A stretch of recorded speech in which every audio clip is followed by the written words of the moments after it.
Abakyala muwulirize bulungi kano kammwe, nzize kubabuusa obulimba bw'abasajja era kalaba akantu kano mpaka lekaggwayo kuba olinamu ekikukwatako. Obadde okimanyi nti abasajja ebintu byonna bye bakozesa oba bye tukozesa okubakwana bya bulimba?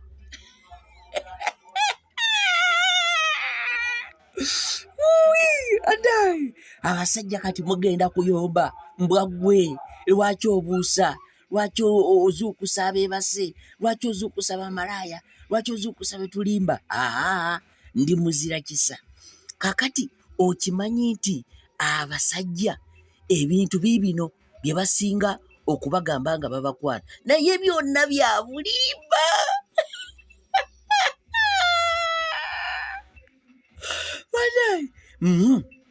Ayinza ogamba halo bebi, oyo bebi aba mwana muto akyayonka, ekyo kivumo. Amaaso go gankubye. Omuntu okuba omuntu alina okukaaba era kizibu nnyo okuba omuntu n'atakaaba. Mwana nkwegombyeko akabina. Bw'otuuka ewaka ng'omuntu oyo akulemeddeko mulage akabina kuba ke yakwegombyeko takwata awantu walala. Era buli lwakwata awantu walala tonkwatako, tomanyiira kuba wayagadde ki? Wayagadde kabina. Omuwala oyo alina enjala ennungi. Bw'otuuka ewaka zimusalire, omuteere ku sowaani, omufunire n'amazzi, omuleetere atandike okuzirya. Lwaki? Ze yakwagaddeko. Mukitegedde? Kati ate abasajja bano boolaba ayinza n'ogamba nange otunnyoto tulungi, bw'otuuka ng'oteeka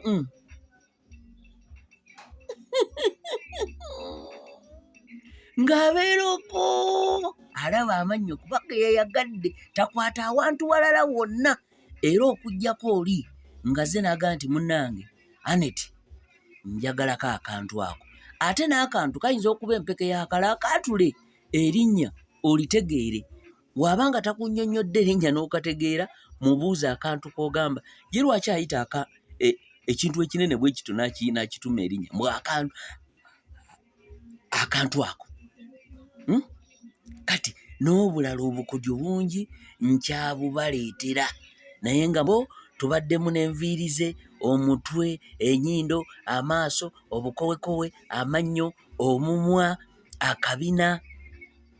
Ebyo byonna w'otuuka ng'akututte bimuwe alye oba takwata wantu walala.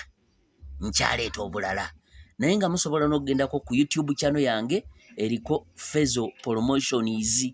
Eyo eriyo video nkumulitu, likinga, subscribinga, sharinga, tutambule ne wano wennyini, followinga, likinga, commentinga. Nkyaleeta.